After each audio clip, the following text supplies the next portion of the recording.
Selamat datang di channel YouTube Udah Iam Kitiang. Pada video kali ini Udah Iam Kitiang akan membahas tentang soal PPK dan PPS. Sebelum lanjut jangan lupa like, komen, dan subscribe. Semoga membantu. Soal nomor 1. Asas pemilu diatur dalam Undang-Undang Nomor 7 Tahun 2017 pada pasal berapa? A. 1, B. 2, C. 3, D. 4. Jawaban yang tepat untuk soal nomor 1 adalah B. Pasal 2. Soal nomor 2. Asas jujur dalam pemilu bermakna A. Segala tindak tanduk penyelenggara pemilu harus jujur. B. Penyelenggara pemilu harus terbuka tentang segala informasi. C. Peserta pemilu dan pemilih harus transparan. D. Penyelenggara, peserta dan pemilih harus bersikap dan bertindak jujur. Jawaban yang tepat untuk soal nomor 2 adalah D.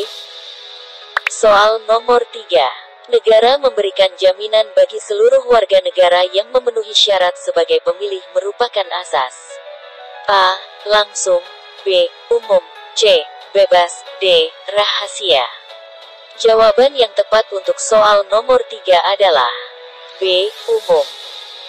Soal nomor 4. Siapakah penyelenggara pemilu di Indonesia? A. KPU dan Bawaslu, B. KPU, Bawaslu dan DKPP, C. KPU dan DKPP, D. KPU. Jawaban yang tepat untuk soal nomor 4 adalah B. KPU, Bawaslu dan DKPP. Soal nomor 5. Berikut ini lembaga yang bersifat tetap kecuali A. KPU, B. Bawaslu, C. DKPP, D. PPK. Jawaban yang tepat untuk soal nomor 5 adalah D. PPK. Soal nomor 6. Berikut ini yang termasuk dalam lembaga KPU kecuali A. Panwaslu Kecamatan, B. PPK, C. PPS, D. KPPS. Jawaban yang tepat untuk soal nomor 6 adalah A. Panwaslu Kecamatan. Soal nomor 7. Salah satu tugas Bawaslu adalah A. Melaksanakan pengawasan tahapan penyelenggaraan pemilu, B. Mengkoordinasikan dan menyelenggarakan tahapan pemilu, C.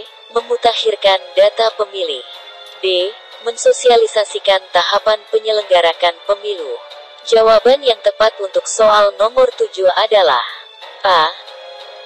Soal nomor 8.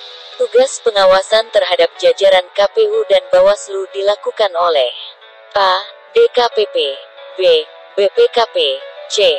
Mahkamah Agung, D. Mahkamah Yudisial. Jawaban yang tepat untuk soal nomor 8 adalah B. BPKP.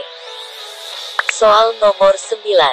Salah satu tugas Bawaslu yang berkaitan dengan upaya pencegahan, salah satunya adalah A. Melakukan penindakan pelanggaran, B. Penyelesaian sengketa proses pemilu, C. Pemberian rekomendasi kepada KPU, D. Pengawasan money politik. Jawaban yang tepat untuk soal nomor 9 adalah D. Pengawasan money politik. Soal nomor 10. Perlakuan yang tidak membedakan terhadap pemilih disebut A. Jujur, B. Adil, C. Konsekuen, D. Imbang. Jawaban yang tepat untuk soal nomor 10 adalah B. Adil. Soal nomor 11. Berikut yang termasuk dalam jajaran Bawaslu kecuali A. Panwaslu Kecamatan, B. PPS, C. PPD, D. PTPS. Jawaban yang tepat untuk soal nomor 11 adalah B. PPS. Soal nomor 12.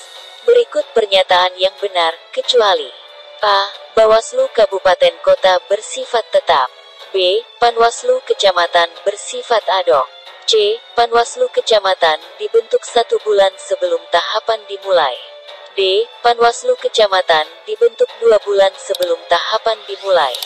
Jawaban nomor 12 adalah D. Panwaslu Kecamatan dibentuk 2 bulan sebelum tahapan dimulai.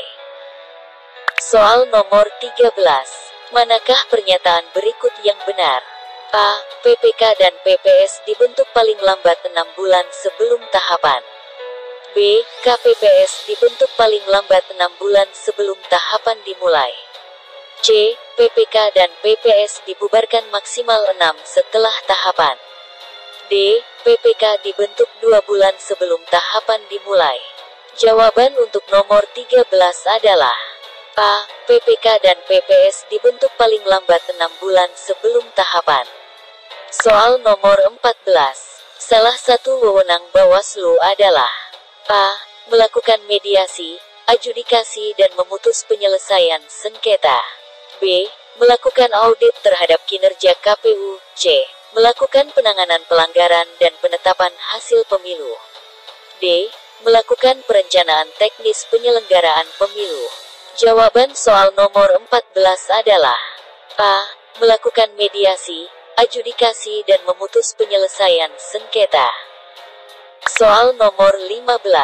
Berapakah jumlah anggota DKPP? A. 4, B. 5, C. 6, D. 7.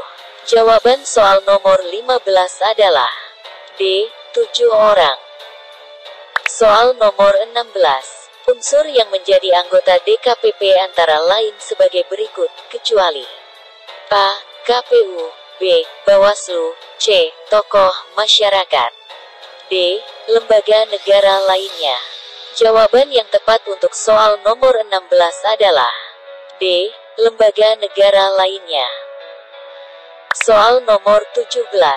Berikut salah satu wewenang DKPP. A. Memutus pelanggaran kode etik. B. Memberhentikan penyelenggara yang melanggar kode etik. C. Memberikan penghargaan kepada penyelenggara.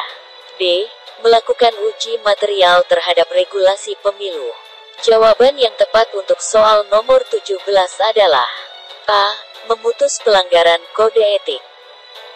Soal nomor 18. Berapa jumlah anggota KPPS? A. 7, B. 8, C. 9, D. 10. Jawaban yang tepat untuk soal nomor 18 adalah A. 7 orang. Soal nomor 19. Kewenangan melakukan koreksi terhadap putusan atau rekomendasi yang disampaikan kepada KPU adalah A. Bawaslu, B. Bawaslu Provinsi, C. Bawaslu Kabupaten Kota, D. DKPP. Jawaban yang tepat untuk soal nomor 19 adalah A. Bawaslu. Soal nomor 20. Siapakah Ketua DKPP periode 2022 sampai 2027? A. Hedi Lugito, B. Ani Budiati, C. Teguh Prasetyo, D. Alfitra Salam. Jawaban yang tepat untuk soal nomor 20 adalah A. Hedi Lugito. Soal nomor 21. Siapakah yang berhak melakukan audit dana kampanye? A. KPU, B. Bawaslu, C. DKPP, D. Akuntan publik. Jawaban yang tepat untuk soal nomor 21 adalah D. Akuntan publik. Soal nomor 22. Berikut pengawasan yang dilakukan oleh Bawaslu dalam tahapan persiapan penyelenggaraan pemilu kecuali A. Perencanaan dan penetapan jadwal tahapan. B. Perencanaan dan pengadaan logistik oleh KPU. C. Sosialisasi penyelenggaraan pemilu. D. Penentuan peraturan tahapan pemilu. Jawaban yang tepat untuk soal nomor 22 adalah D. Penentuan peraturan tahapan pemilu. Soal nomor 23. Pengawas TPS dibentuk paling lambat kapan? A. 23 hari sebelum hari pemungutan suara. B. 7 hari sebelum hari pemungutan suara. C. 23 hari sebelum hari masa tenang. D. 7 hari sebelum hari masa tenang. Jawaban yang tepat untuk soal nomor 23 adalah A. 23 hari sebelum hari pemungutan suara. Soal nomor 24. Pengawasan yang dilakukan oleh Bawaslu yang tidak selalu terkait langsung dengan tahapan adalah A. Netralitas ASN, TNI Polri. B. Pengawasan penyusunan daftar pemilih. C. Penentuan dapil. D. D. Penetapan bakal calon. Jawaban yang tepat untuk soal nomor 24 adalah A. Netralitas ASN, TNI Polri. Soal nomor 25. Pasal berapakah yang mengatur tentang kewenangan KPU? A. 10, B. 11, C. 12, D. 13. Jawaban yang tepat untuk soal nomor 25 adalah D. Pasal 13. Soal nomor 26. Tugas pemutakhiran daftar pemilih dilakukan oleh KPU dengan mendasari data A. DP4, B. Kependudukan, C. Mendagri, D. DPT Pilkada terakhir. Jawaban yang tepat untuk soal nomor 26 adalah A. DP4. Soal nomor 27. Bawaslu mempunyai kewajiban sebagai berikut kecuali A. Bersikap adil dalam menjalankan tugas, B. Melakukan pembinaan dan pengawasan terhadap jajaran di bawahnya, C. Menyampaikan hasil pengawasan, D. Memberikan rekomendasi secara tertulis. Jawaban yang tepat untuk soal nomor 27 adalah D. Memberikan rekomendasi secara tertulis. Soal nomor 28. KPPS diangkat dan diberhentikan oleh A. KPU Kabupaten, B. PPK, C. Panwaslu, D. Camat. Jawaban yang tepat untuk soal nomor 28 adalah A. KPU Kabupaten. Soal nomor 29. Prinsip yang harus dijunjung tinggi oleh DKPP kecuali A. Menjaga keadilan, B. Kemandirian, C. Transparansi, D. Parsialitas. Jawaban yang tepat untuk soal nomor 29 adalah D. Parsialitas. Soal nomor 30. Asas pemilu Indonesia sering disebut dengan A. Luber, B. Berintegritas, C. Luber Jurdil, D. Jurdil. Jawaban yang tepat untuk soal nomor 30 adalah C. Luber Jurdil.